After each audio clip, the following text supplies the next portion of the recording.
Assalamualaikum warahmatullahi wabarakatuh, sahabat TV, apa kabarnya hari ini? Semoga selalu sehat ya dimanapun kapanpun dan selalu setia menyaksikan tayangan-tayangan di BETV. Pemirsa, hari ini di program Obat Obrolan Kesehatan akan bersama dengan Puspa hari ini ya, bersama dengan tim hari ini kita sedang berada di Rumah Sakit DKT yang pada hari ini kita akan ngobrol-ngobrol terkait dengan obrolan kesehatan. Namanya juga program Obat Obrolan Kesehatan, pastinya akan ngobrol seputar dunia kesehatan juga. Dan hari ini saya tidak sendirian ya, karena saya nggak mau jadi sotoy di sini ya. Saya sudah bersama dengan Dr. Aulia Nanda Savitri yang kita akan ajak ngobrol-ngobrol hari ini. Kita sapa dulu. Halo dokter. Halo Mbak Puspa. Gimana kabarnya? Alhamdulillah sehat. Sehat ya, luar biasa. Kalau dokternya sakit bingung. Iya. Iya, soalnya pasiennya banyak ya. Ngobatin sendiri nanti kalau sakit. Iya. Nah, ini kebetulan kita lagi di RSDKT ya. Iya. Dan pemirsa juga pasti udah tahu ya di mana lokasi Rumah Sakit DKT ini dan berbagai pelayanan dan mungkin juga pernah menjadi salah satu pasien mungkin di RSDKT ini ya. Mungkin boleh cerita sedikit dokter, sudah berapa lama dokter mengabdi di Rumah Sakit DKT ini? Kurang lebih dari tahun 2020. Jadi kurang lebih udah 5 tahun, hampir 5 tahun ya. Ini luar biasa, keren banget. Gimana 5 tahun di RSDKT? Seru? Pastinya ada lika-likunya lah ya. Tapi overall untuk lingkungannya nyaman, kekeluargaannya bagus, baik, enak, nyaman. Untunglah untuk 5 tahun ini rasanya memang masih nyaman ya. Iya. Luar biasa juga. 5 tahun bukan waktu yang sebentar ya. Iya. Lumayan tuh nunggunya satu periode pemerintahan.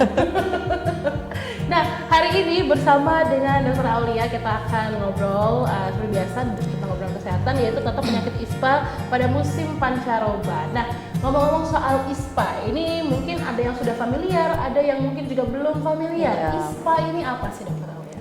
Kalau untuk ISPA itu sendiri secara kepanjangannya ya, kalau infeksi saluran pernapasan akut. Biasanya memang kalau untuk ISPA itu banyak terjadi di pancaroba sih ya Mbak ya. Karena kan yang jelas pencetus utamanya karena terjadi perubahan suhu. Misal biasanya awalnya kita suhu panas, terus tiba-tiba dingin, itu kan otomatis terjadi perubahan suhu, perubahan kelembapan. Itu juga memicu imunitas tubuh, juga memicu untuk bakteri, virus, jamur itu bisa masuk ke tubuh. Jadinya maka timbullah gejala ISPA di tubuh seseorang itu. Oke, berarti korelasinya antara ISPA sama musim pancaroba ini terlebih karena suhu ya. Iya. Suhu dan juga mungkin cuaca yang Iya, kalau perubahan pancaroba cuaca. kan bisa hujan tiba-tiba, terus bisa panas yang begitu terik. Akhirnya ini yang memicu ISPA. Iya. Nah, sistem pernapasan akut ya memang ISPA ini menyerang ke sana ya. Berarti Iya. ini seperti penyakit flu pada umumnya kah ISPA ini atau gimana dokter? Iya, kalau secara umum sama saja. Untuk penyakit flu pada umumnya itu sama saja. Gejalanya pun hampir sama. Dia biasa batuk, pilek, kemudian demam. Nah, kalau untuk ISPA yang paling buruk ya biasanya sesak itu, tapi pada pasien-pasien tertentu biasanya. Oke. Nah, ini kan karena kurang lebih sama ya akhirnya penyakit ISPA dan penyakit yang lain. Tapi kalau ada pembedanya, kalau untuk setelah diperiksa pasti kelihatan bedanya ya. Iya. Apalagi ini dokter yang memeriksa ya, bukan self diagnose. Tapi kalau misalkan kita bisa lihat secara generalnya atau secara umumnya, yang bedanya apakah karena sesaknya yang agak lebih terasa di pasien tersebut atau gimana dokter? Antara ISPA dengan apa ini? Iya, ISPA dengan penyakit lain mungkin seperti flu atau mungkin alergi pada seseorang. Oh gitu, oke.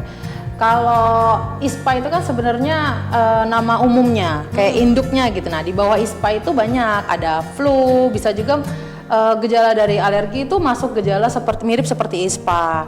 Cuman yang jelas kalau untuk penegakan diagnosa tadi kita kan melakukan anamnesa, yaitu kita nanya ke pasien keluhannya seperti apa, kemudian dilakukan pemeriksaan fisik.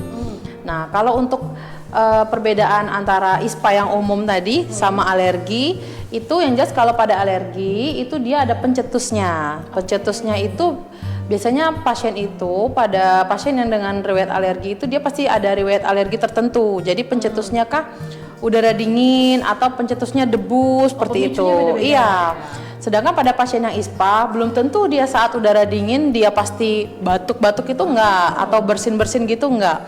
Sedangkan pada pasien alergi setiap dingin, setiap debu atau setiap ada suatu pencetus tertentu pasti dia akan muncul gejala seperti sesak nafas, gejala bersin-bersin seperti itu. Nah, yang jelas kalau pada pasien alergi itu khas sekali. Dia biasanya kalau pada alergi itu gejala utamanya tuh bersin-bersin, terutama bersin lebih dari 5 kali. Jadi kayak acim gitu. Terus dia hobi gini. Sama kalau gejala alergi yang sudah mulai sedang sampai berat itu dia akan muncul sesak gitu. Nah, kalau untuk sesak sendiri kita ada pemeriksaan lebih lanjutnya, biasanya pemeriksaan di paru-parunya kayak gitu, pakai stetoskop gitu. Oke, berarti ISPA ini adalah induknya. Iya. Barulah di bawahnya tuh ada penyakit-penyakit lain. Iya. Kayak secara nama umumnya kayak gitu. Biasanya kalau kita umumnya ISPA gitu. Di bawah ISPA itu banyak, ISPA-nya tuh bisa disertai dengan faringitis akut, di mana faringitis akut itu tenggorokannya merah kayak gitu. Bisa juga sekedar flu biasa itu tanpa pemberat lain kayak gitu kan, cuman batuk pilek aja gitu. Berarti bisa dikatakan kalau flu dan lain sebagainya itu bagian dari ISPA juga ya, Dokter Aulia? Betul. Saya kira ISPA itu adalah bagian dari penyakit lain gitu. Ternyata bukan ya, justru core-nya tuh di ISPA ya? Iya, ISPA tuh nama umumnya aja. Oke. Nah, kalau misalkan saya nih untuk ISPA kan memang mungkin baru-baru sekarang nih mendengar ISPA. Kita lebih mengenalnya ini dengan penyakit flu dan lain sebagainya. Dan dokter juga bilang tadi triggernya akan berbeda-beda ya. Pemicunya akan beda-beda, bisa jadi suhu, bisa jadi mungkin hal-hal lainnya yang berhubungan dengan sistem pernapasan. Nah, tapi kalau ISPA ini sendiri triggernya apakah selalu suhu atau mungkinkah ada virus-virus mungkin yang juga jadi pemicu akhirnya? Yang jelas tadi suhu itu kalau pada ISPA dia menjelaskan perubahan suhu itu tadi berhubungan dengan perubahan kelembapan, di mana perubahan kelembapan itu akan terjadinya pemicu tumbuhnya bakteri, jamur dan virus itu akan lebih cepat. Jadi untuk manusia atau maksud kita yang lebih rentan atau untuk kita yang sedang imunitasnya lagi down, itu dia akan mudah masuk. Nah, makanya itulah kita kadang timbul ISPA di sana karena perubahan suhu. Nah, untuk penyebabnya sendiri kan memang bisa, kalau untuk ISPA itu bisa jamur, bisa bakteri, bisa juga virus. Tapi kalau untuk secara umum paling sering itu virus. Virus. Karena memang kalau untuk virusnya apa itu banyak banget. Salah satunya influenza kalau paling sering kita tahu kan. Oh, influenza itu virus ya? Iya. Oke, ya masuk akal sih ya. Jadi ketika cuacanya berubah jadi panas ke dingin, kelembapannya juga mungkin lebih lembab, akhirnya jamur lebih mudah tumbuh, kemudian bakteri-bakteri juga berkembang biaknya jadi lebih pesat, lebih ya. cepat. Gitu ya. Oke. Wah, ternyata banyak sekali yang bisa kita kulik dari ISPA ini, dan kita akan tanya-tanya lebih lanjut lagi. Pemirsa jangan kemana-mana, tetap bersama kami di Obrolan Kesehatan.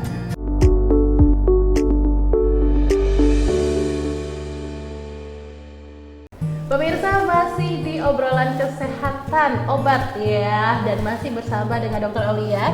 Tadi kita sempat cerita baru sedikit ya tentang ISPA ini ya, dengan tema kita penyakit ISPA pada musim pancaroba. Nah, ini biasanya ya musim pancaroba ini terjadinya di di pertengahan tahun ya, di mana pergantian dari musim panas ke musim dingin atau musim dingin ke musim panas ya. Memang kadang di musim pancaroba ini panas teriknya panas banget, hujannya lebat banget gitu ya. Dan ini yang akhirnya jadi salah satu trigger juga akhirnya kenapa penyakit ISPA ini jadi cukup marak ya. Nah, tapi kalau selama Dokter Aulia mengabdi kepada masyarakat menjadi seorang dokter gitu ya, memang musim pancaroba ini jadi tingkat paling tinggi penyakit ISPA kah atau seperti apa kalau dari kacamata dokter sendiri? Iya. Yang jelas kalau memang pada musim pancaroba ini pasien ISPA itu justru meningkat memang, terutama pasien-pasien yang dengan ada riwayat alergi tadi yang sudah kita sempat bahas, itu dia karena pemicunya suhu tadi, jadi karena ada perubahan suhu yang drastis gitu. Jadi dia lebih banyak kan kalau saya kan kebetulan di UGD saja, saya tidak di klinik kan, jadi saya tidak menemui pasien-pasien yang tidak begitu gawat. Jadi kalau di UGD itu banyak yang pasien asma, itu yang sesak-sesak itu datang karena mereka lagi ada perubahan suhu, jadi sesaknya kumat, batuk. Nah, jadi harus kita nebu di UGD kayak gitu. Jadi lebih tingkat memang lebih banyak. Oke.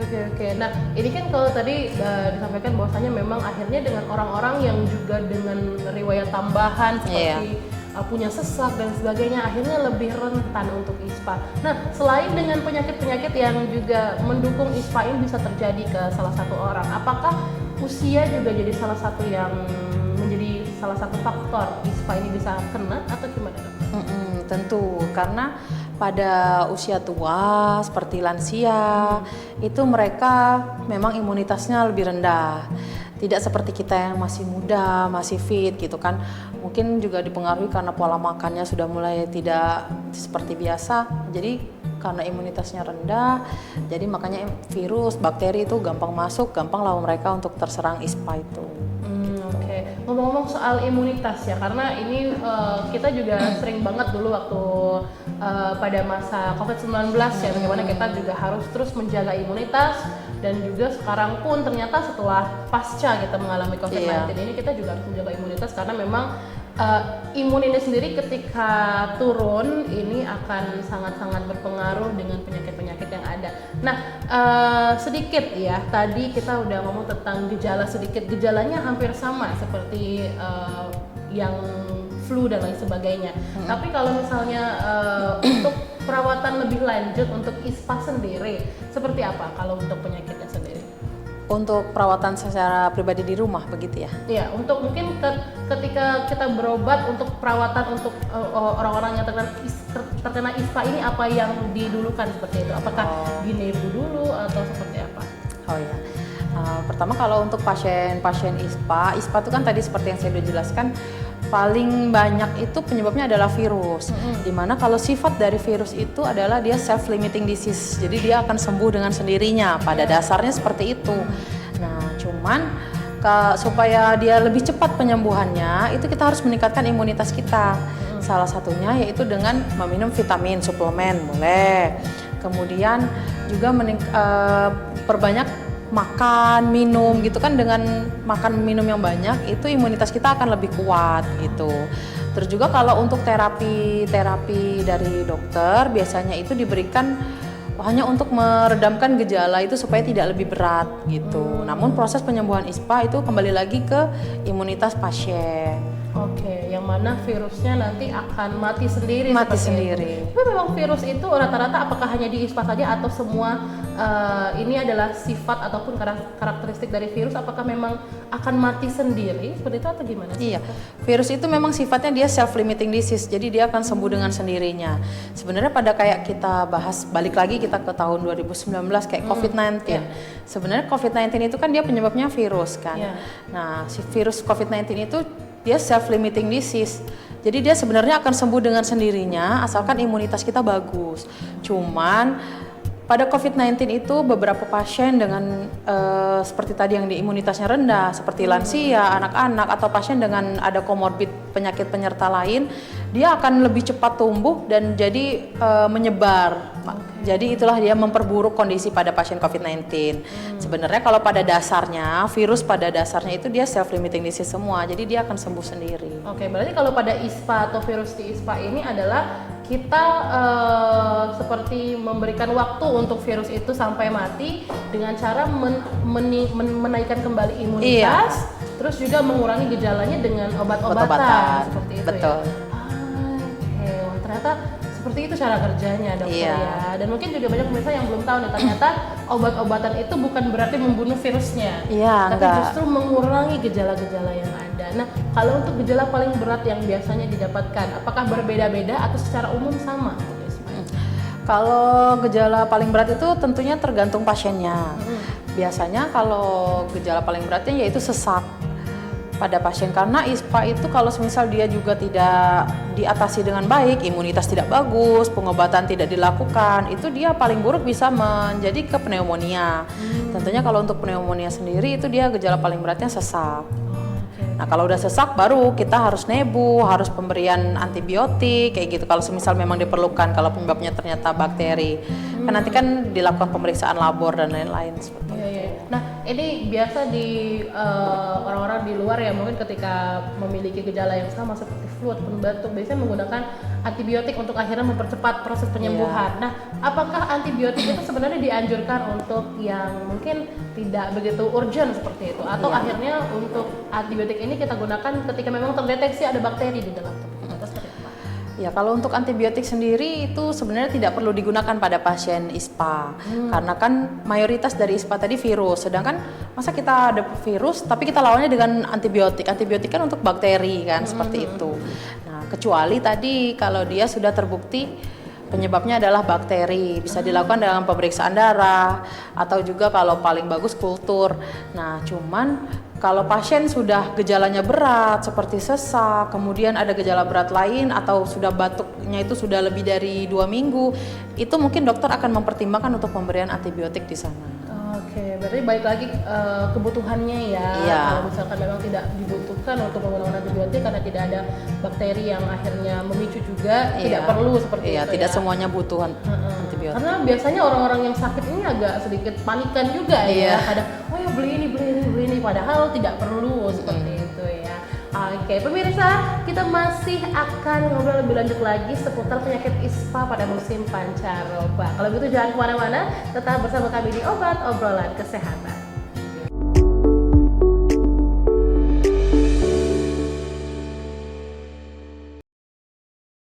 Pemirsa, masih di Obat Obrolan Kesehatan dan masih bersama dan dengan Dr. Aulia ya. Kita masih ngobrol tentang tema kita hari ini tentang penyakit ISPA yang memang lagi marak di musim pancaroba. Nah, tadi udah ngomongin tentang penyakit ISPA-nya, lebih lanjutnya seperti apa, terus juga gimana juga akhirnya musim pancaroba ini berpengaruh banget ya, karena memang dari yang dokter lihat juga ya, dari pasien-pasien yang datang, akhirnya memang ketika musim pancaroba ini akhirnya memang banyak nih pasien-pasien dengan penyakit ISPA ini. Iya. Nah, tadi kita sempat singgung banyak tentang imunitas tubuh yang akhirnya sangat berpengaruh. Tapi kayaknya tidak cuma ISPA ya dokter ya, imunitas ini kayaknya untuk semua penyakit berpengaruh ya dokter ya? Iya, tentunya memang imunitas itu memang pada semua penyakit, kalau misal imunitas kita turun, penyakit itu akan jadi lebih berat. Jadi makanya untuk meringankan penyakit itu atau untuk menyembuhkan, itu imunitas kita memang nomor 1 sih, imunitas di luar obat-obatan. Kita selalu gonjrang-ganjreng untuk menyerukan, untuk meningkatkan imun ini ya dok ya, sampai akhirnya penyakit-penyakit ini tidak akan datang ketika imunitas kita baik. Seperti itu. Itu yang paling penting itu imunitas. Nah, tadi sempat kita bahas tentang kelompok rentan yang dalam hal ini adalah lansia ya, orang-orang dengan usia lanjut ini memang cukup rentan, apalagi penyakit-penyakit bawaan yang akhirnya memperparah. Betul. Nah, bagaimana kalau dengan anak-anak dok? Karena mungkin semua orang akhirnya berpengaruh ya, tapi selain kelompok rentan, anak-anak ini kan juga akhirnya berdampak dengan cuaca yang kadang panas, kadang dingin. Iya. Untuk anak-anak, untuk penyakit ISPA sendiri? Anak-anak memang salah satu kelompok yang cukup rentan untuk terkena ISPA, di mana pada anak-anak itu memang imunitasnya belum terbentuk sempurna seperti kita. Imunitas itu kan akan terbentuk sempurna ketika usia semakin bertambah. Nah, pada anak-anak itu imunitas tidak sempurna, sehingga anak-anak dengan aktivitas yang berlebih seperti Mbak katakan tadi, itu memang dia lebih rentan untuk masuknya virus, bakteri, jamur tadi, untuk makanya jadi gejala ISPA itu akan tumbuh di sana. Oke, justru pada anak-anak ini dengan imunitas mereka yang belum 100% lah ibaratnya ya, justru akan menjadi orang kelompok yang juga cukup rentan kena ISPA ya. Betul. Oke, tapi apakah ketika mereka terkena flu ataupun yang dalam konteks ini adalah bagian dari ISPA ini, apakah penanganannya masih sama ataukah berbeda juga akhirnya kalau dengan anak-anak? Sama saja penggunaan penanganannya, yang utama tadi yang sudah kita bahas, imunitas, kemudian obat-obatan boleh kita berikan untuk gejala flu. Kalau misal dia ada pilek, boleh kita berikan obat pilek, tapi sesuai resep dokter ya. Kemudian ada batuk, boleh kita berikan obat batuknya. Kemudian kalau demam ya kita berikan antipiretik seperti paracetamol atau ibuprofen gitu. Cuman kalau untuk pemberian antibiotik memang harus selektif pada anak-anak, karena kan untuk resiko resistensi antibiotik itu masih tinggi untuk di Indonesia. Jadi kalau semisal kita mau memberikan antibiotik itu harus sesuai dengan indikasi dari dokter. Betul. Gitu. Karena balik lagi kebutuhan ya. Iya, tidak semuanya butuh antibiotik tadi. Betul.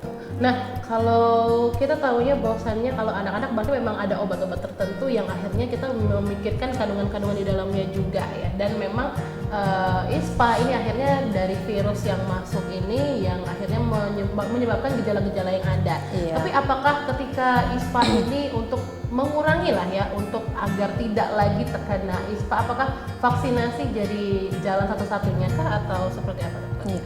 Vaksinasi bisa bantu untuk memperkuat imun tubuh, maksudnya bisa membentuk antibodi di dalam tubuh. Jadi pemberian vaksinasi itu akan membentuk antibodi. Jadi ketika virus itu masuk, maka akan dilawan oleh tubuh. Jadi itu tidak akan menimbulkan gejala di sana. Nah, jadi itu bisa salah satu jadi pilihan untuk vaksinasi influenza ya, untuk biasanya kalau yang pada anak-anak atau dewasa diberikan. Kemudian ya itu lagi, kebalik lagi, paling utama menjaga imunitas. Kalau pada anak-anak itu harus rutin konsumsi vitamin D, kemudian boleh untuk konsumsi vitamin B dan juga vitamin A teratur di puskesmas setiap 6 bulan. Oke. Nah, mungkin juga banyak juga di rumah nih yang daripada mereka langsung ke rumah sakit atau perawatan di rumah sakit atau puskesmas terdekat, biasanya mereka membeli obat-obatan sendiri gitu untuk mereka konsumsi sebagai ya semoga dengan harapan cepat sembuh gitu. Iya. Nah, tapi kalau untuk konsumsi obat-obat seperti itu apa saja yang akhirnya kita rekomendasikan juga akhirnya untuk orang-orang yang mungkin langsung membeli obat ke apotek seperti itu kalau untuk penyakit yang mengarah ke ISPA? Kalau untuk sekedar dia batuk pilek ringan sih saya tidak masalah ya untuk dia menanyakan ke apotekernya seperti itu kan, untuk obatnya mungkin karena instan atau akses untuk ke dokter atau ke tenaga medis lain itu susah. Cuman kalau untuk dia dengan gejala berat itu kita tidak bisa hanya dengan melihat saja, itu harus dilakukan pemeriksaan oleh dokter. Untuk terapinya pun berbeda. Iya, terapinya pun berbeda dibandingkan dengan pasien yang sekedar batuk pilek biasa. Kalau cuma batuk pilek 1-2 hari oke lah, nggak apa-apa untuk ke apotek dan membeli obat itu sesuai resep dokter. Kalau untuk obat khusus sih tidak ada. Yang jelas obat batuk pilek secara umum yang sudah dijual di apotek itu insya Allah bisa membantu untuk meredamkan gejala. Oke, berarti balik lagi dilihat juga ya akhirnya udah berapa hari nih gejala penyakitnya seperti flu, batuk, sesak napasnya udah berapa hari juga harus dipikirin. Kalau udah lumayan lama, udah semingguan kayaknya harus ke dokter sih. Iya, gitu ya. Harus ya. Harusnya agak takut ya akhirnya ketika seminggu nih udah sakit gitu loh. Harus dicari tahu kenapa. Nah, imunitas tubuh yang baik akan membentuk antibodi sehingga akhirnya kita terhindar dari penyakit. Nah, bagaimana cara kita meningkatkan imunitasnya, dokter? Iya. Kalau untuk meningkatkan imunitas itu yang utama dengan makan dan minum yang banyak atau yang berkualitas juga lebih tepatnya. Dimana kita harus makan sayur, protein, kemudian buah-buahan itu juga meningkatkan. Buah-buahan itu kan kaya akan nutrisi. Sayur-sayuran juga, buah-buahan itu banyak kandungan vitamin-vitamin di sana, vitamin C. Nah, itu bisa kita konsumsi secara rutin itu untuk meningkatkan imunitas. Nah, jika memang kita merasa kondisi sedang tidak baik-baik saja, itu boleh ditambah dengan suplemen yang mengandung vitamin C dan zinc, itu bagus untuk meningkatkan imunitas tubuh. Oke, vitamin C dan zinc. Iya, ada kombinasinya itu. Oke.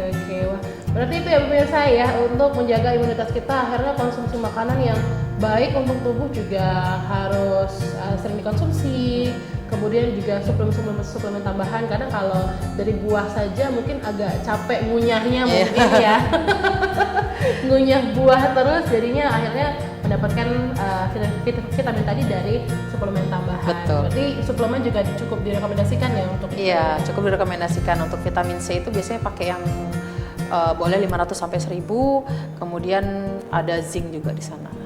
Oke. Wah, ternyata penyakit ISPA ini punya cakupan yang luas juga. Ternyata kita akhirnya tahu bahwa bagian-bagian dari penyakit-penyakit yang biasanya menyerang sistem pernapasan ini adalah bagian dari ISPA. Jadi akhirnya kita juga harus hati-hati nih pemirsa. Kalau misalkan kita sudah mulai terkena penyakit yang mengarah ke saluran pernapasan, jadi benar-benar harus aware dengan tubuh kita sendiri. Betul. Sampai kemudian akhirnya kita terhindar dari ISPA ini. Ya pastinya jaga kesehatan ya, Dok ya. Iya. Jaga kesehatan, imunitasnya dijaga biar antibodinya jadi lebih kuat menghadapi musim pancaroba ini. Dokter, terima kasih banyak Iya. sudah sharing hari ini. Semoga apa yang disampaikan tadi bisa bermanfaat dan pemirsa akhirnya lebih aware ya untuk menjaga imunitas tubuh. Amin, Allah. Semoga kita semua terhindar dari penyakit dan selalu sehat ya, tanpa ada penyakit-penyakit lain yang menyerang di tubuh. Pemirsa juga terima kasih banyak sudah menyaksikan Obat Obrolan Kesehatan edisi hari ini. Terima kasih banyak dan juga tentunya terima kasih banyak untuk Dr. Aulia dan juga Rumah Sakit DKT yang menjadi tempat kita untuk berbagi sharing tentang kesehatan hari ini. Saya Puspa Skararo mewakili seluruh kru kerja yang bertugas mengucapkan terima kasih atas perhatian Anda. Wassalamualaikum warahmatullahi wabarakatuh. Dan sampai jumpa.